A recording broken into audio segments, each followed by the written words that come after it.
Sometimes when you're walking in the bush, there's just like a moment where a tree would just jump out at you or catch your eye, and sometimes people take that as a tohu, that maybe you don't know what that's for or what you're going to use it for, but you actually need it. It's like nature's really like alive in Te Yeah, Ao Māori. so they have their ways of communicating with us.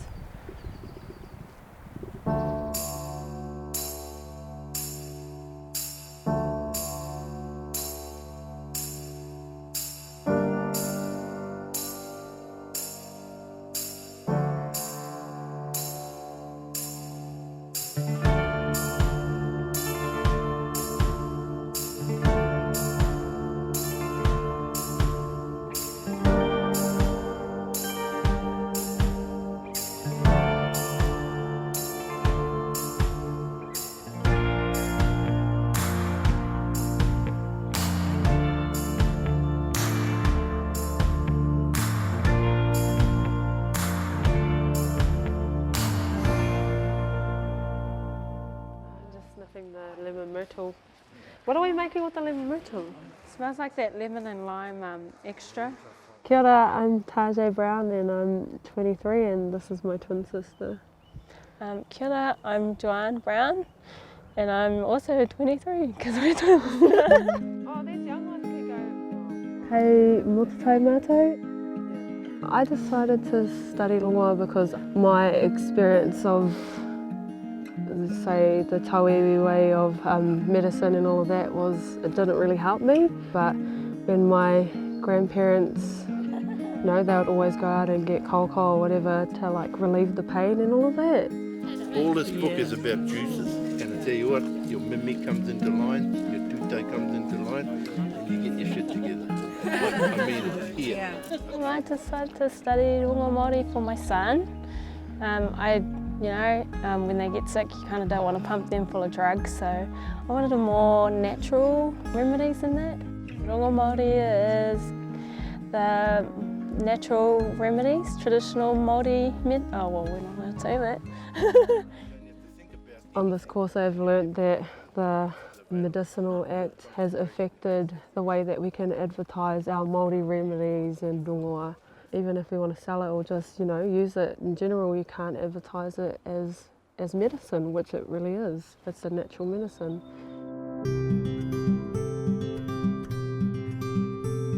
Kia ora, my name is Anika Chola, I'm a second year medical student. Is it okay if I examine you today really quickly? Yep. Is it okay if you could just turn around and lift your shirt up? Would that be okay? Right. Thank you. नमस्ते, मेरा नाम अनिकेत है। मैं India से आता हूँ, हरियाणा से, लेकिन मैं आउटेरोआ में रहता हूँ।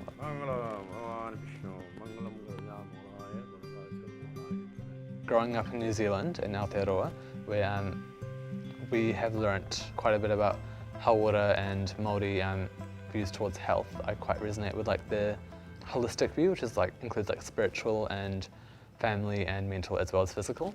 And so each of you need to introduce yourselves, wash your hands or clean your hands with the gel. So the health system here in Aotearoa is quite good compared to some other countries, especially for example the States, but there's still quite a long way to go in terms of diversity, and there's some implicit bias towards Māori and Pacifica that shouldn't be there.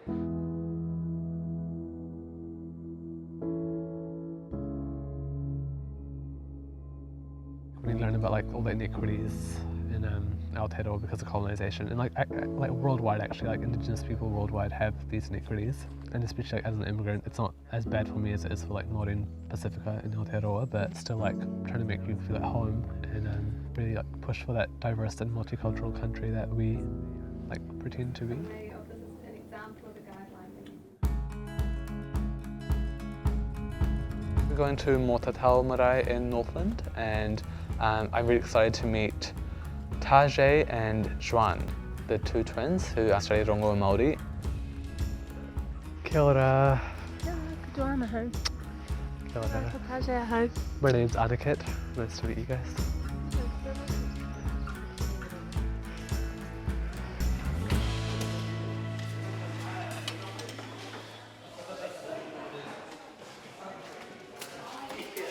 Have you guys noticed any difference between studying on the marae and studying in the classroom? It's definitely more family orientated, and you know, we do practice a lot of whanaungatanga, like doing dishes together, communally sleeping. One big thing is like communal living was a big thing in India. So like people used to live in the extended families of like 20, 30 people and just like co-parent the kids together, which I never got to experience, but like seeing it like in Te Ao Māori is quite interesting because it's like the same thing. Yeah. Yeah, the same. We didn't have like one set people that were like responsible for us. Everyone, it was kind of like, you know, the village raises you. Yeah. Takes a village. Yeah. Yeah.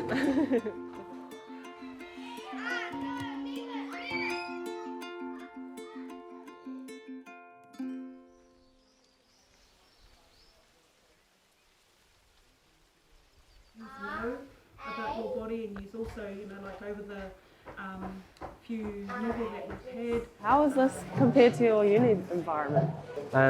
Quite interesting to like see the difference because especially like in Auckland it's a lot busier, like in here like it's really peaceful and stuff. Like learning together and like doing everything together is really different to how we do it at uni.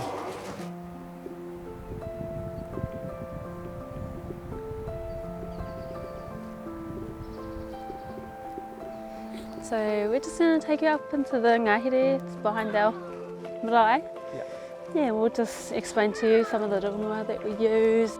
That plant there, the green one with the flowers on it, it's kumara hau. Oh yeah. That's good for the respiratory system to break up your mucus and phlegm when you have a cold. When we go pukerongoa, you're supposed to always start off with a karakia and keep your intentions pure. So today we're going into the ngahere to show you the different rongoa and native trees in there and their purposes. Oh. It's so pretty, eh? Yeah. Karakia doesn't always necessarily mean to voice words, it's also just intention, or some people sing, but the vibrations of our intention should be enough. That'll be good. Oh, what are these? They're It's a like Māori baby ones. delicacy. Yeah, you can cook them up and eat them. So people usually pickle them, preserve them, boil them, they Oh, put yeah. them in their soaps or whatever, yeah. There it is, tataramoa.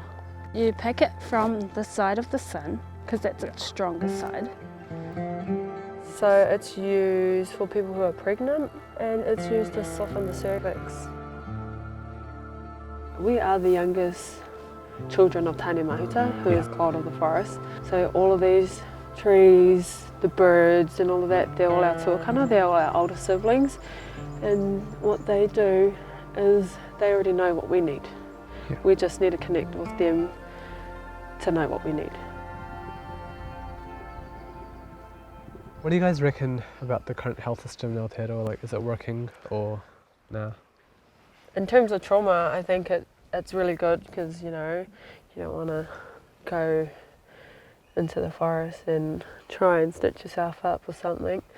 But in the terms of prolonged health issues, I think it's failing us a little bit. From what I know of Te Ao Māori, like, it's a lot more holistic towards healthcare, like Te Whare Tapawha, Yeah. Te Pai Mahotonga, like they don't look at health as just physically being okay, they look at the mental, spiritual is also so important, but it's just not kind of addressed enough.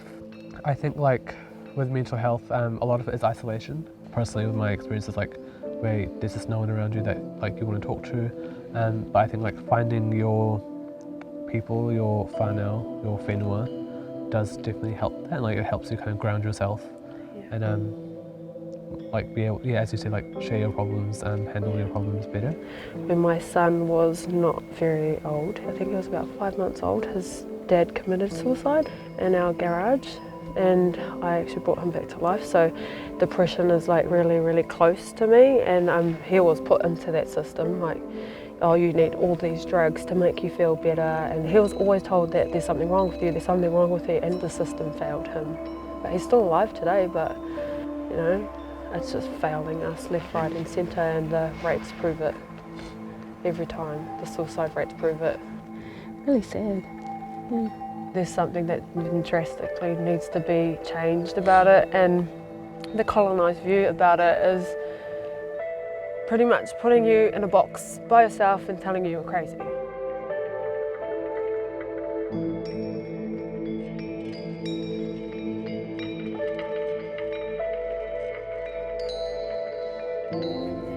Yeah, I definitely think there could be a lot more that we could learn and should learn. Reconnecting with your land, just being in your own space and connecting to what's around you can heal you. This kind of environment is very helpful for my spiritual health and kind of just making me feel in touch with myself, and I think bringing that kind of aspect to medicine and healthcare in Aotearoa is quite important.